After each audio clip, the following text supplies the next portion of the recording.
गुरु बनाने की बात करने के लिए। हम आप जानते हैं कि किनकी गुरु बनाने की बात साहब ने करी है। साहब मतलब साहब श्री हरिंद्र जी और दीदी माँ नीलमानंद जी। उन्होंने कहा कि शिव को गुरु बनाइए, उस शिव को गुरु बनाइए जो हमारे आपके घरों में बाबा के रूप में पूजित है, महादेव महेश्वर के रूप में पूजित है। हम लोग हर जगह चौक चौराहे गली नुक्कड़ों पर दिख जाती है तस्वीरें, महादेव की मूर्ति शिवलिंग दिख जाता है। हमारे आपके घरों में महादेव की तस्वीर दिख जाती है। किसी न किसी रूप में हमारे आपके घरों में वो शिव हैं जिनकी बात साहब ने की है। कोई बाहर से वो आया हुआ चीज नहीं है, वो सनातन है जो हमारे आपके साथ हैं, हमारे आपके साथ हजारों हजार साल से चल रहे हैं। ये सृष्टि इनकी बनाई हुई है, उन्होंने ही इसको बनाया है। तो ये सृष्टि चल रही है, वो भी चल रहे हैं, हमारे आपके साथ चल रहे हैं। बस साहब ने कहा कि जो हमारे आपके साथ चल रहा है उससे सब कुछ ले करके चल रहे हो, तो उससे बुद्धि भी मांग लो, ज्ञान भी मांग लो, गुरु बना लो, उससे सब कुछ मांगते हैं हम आप। धन संपत्ति बेटा बेटी क्या नहीं मांगते, गाय गोरू धन धान सब कुछ मांगते हैं। धान की खेती बढ़िया नहीं हुई तो भी उसी से मांगते हैं, धन भी उसी से मांगते हैं, बेटा बेटी भी उसी से मांगते हैं। तो साहब ने कहा कि वो सब कुछ देता है, सब कुछ देता है, इसी सब कुछ में ज्ञान भी है। तो उनसे ज्ञान मांगिए, वो ज्ञान की निधि है, ज्ञान के सबसे बड़ा भंडार है। जैसे आपका ये क्षेत्र कहा जाता है कि चावल का सबसे बड़ा भंडार है। हम लोग बच्चे थे जनरल नॉलेज में, बच्चे अभी भी पढ़ते होंगे कि धान का कटोरा कहते हैं इस क्षेत्र को, रोहतास को, डेहरी को, औरंगाबाद को। आपको बक्सर का कुछ हिस्सा है धान के कटोरे के रूप में जाना जाता है। यहाँ इतना धान होता है कि खत्म नहीं होता। वैसे ही शिव गुरु ज्ञान के अक्षय निधि है, ज्ञान के भंडार है, जहाँ ज्ञान खत्म नहीं होता वहीं से ज्ञान निकला है। तो जो चीज जहाँ से निकली है थोड़ी खत्म होगी।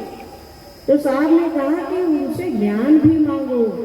उनको महेश्वर कहा गया है, दया निधान कहते हैं, अघोरेश्वर है, महाकाल है, महाकापालिक है, महामृत्युंजय है, सब कुछ वही है, महादेव है, क्या नहीं है।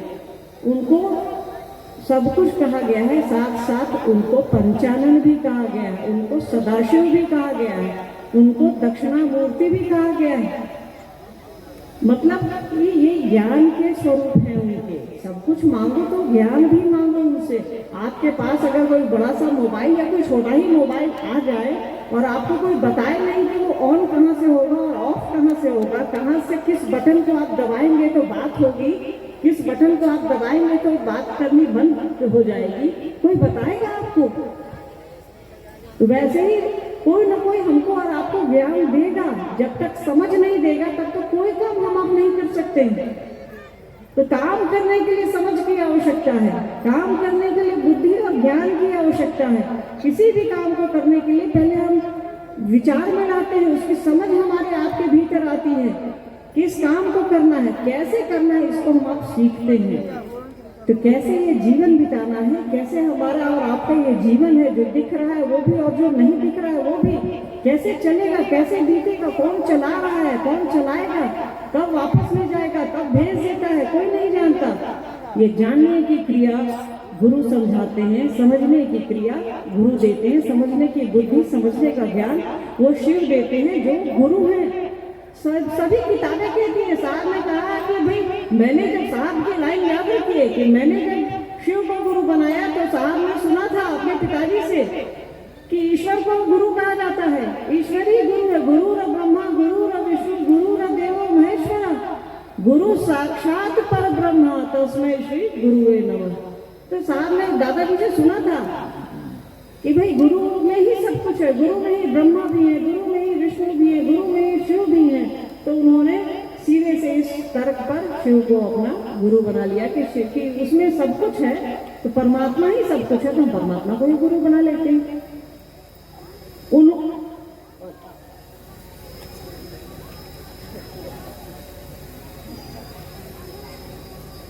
तो साहब ने इस श्लोक के आधार पर, इस गुरु वंदना के आधार पर शिव को अपना गुरु बना लिया। जब वो लोगों को बताए कि भाई शिव मेरे गुरु हैं, आप ही उनको अपना गुरु बनाइए। तो लोगों ने कहा, साहब उसमें मजिस्ट्रेट थे, लोगों ने कहा कि हाकिम आप ही कौन नया बात कर रहे हैं, ऐसा थोड़ा है कि नया बात है, सब किताब में लिखा हुआ है।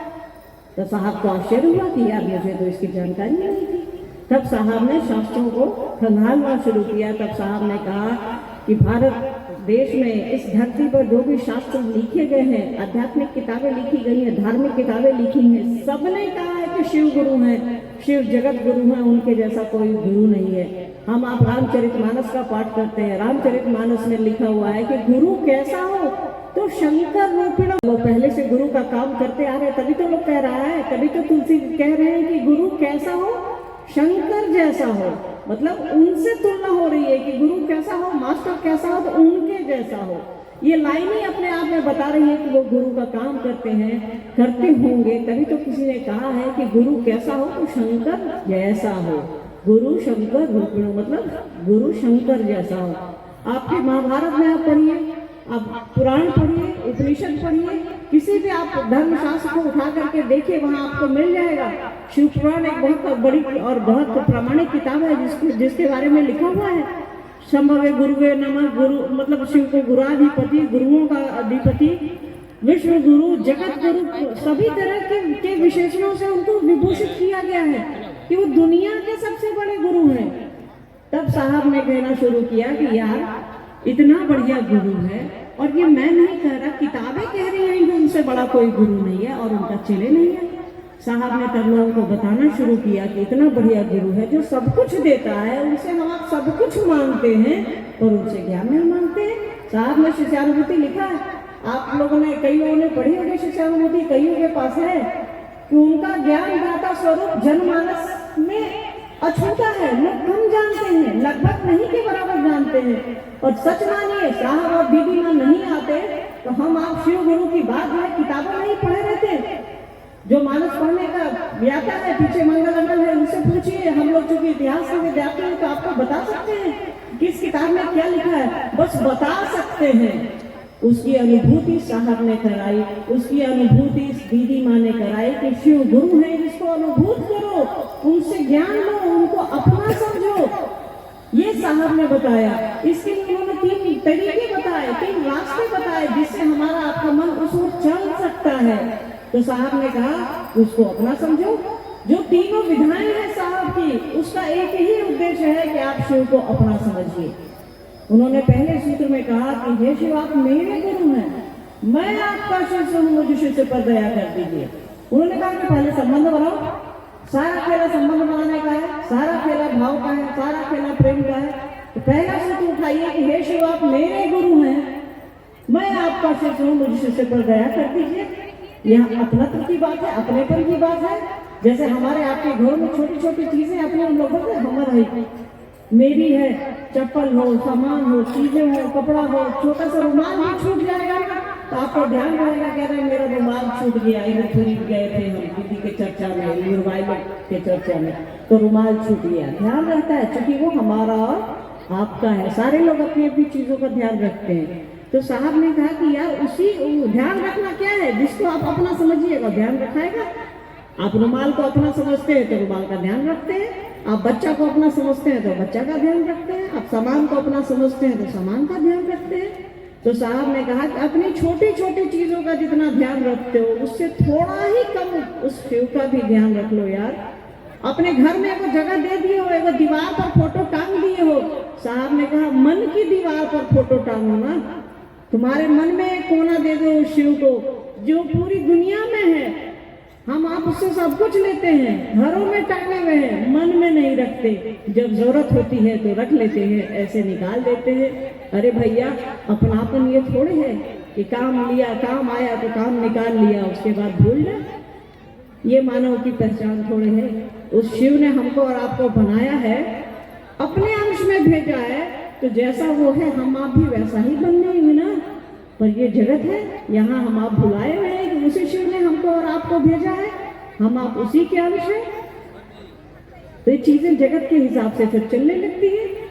तो साहब ने कहा कि उसको अपना समझो। दूसरा सूत्र में उन्होंने बताया कि लोगों को बताइए कि शिव आपके गुरु हैं, दूसरे के भी हो सकते हैं, दूसरों को बताइए। बताने के क्रम में हमारा आपका मन समझता है।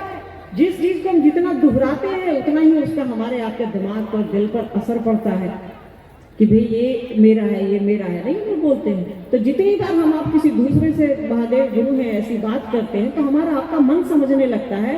उतनी देर हमारा आपका मन उस बात के इर्द गिर्द घूमता रहता है कि सामने जिसको समझा रहे हैं वो कुछ पूछेगा तो उत्तर देंगे। वहां पे शिव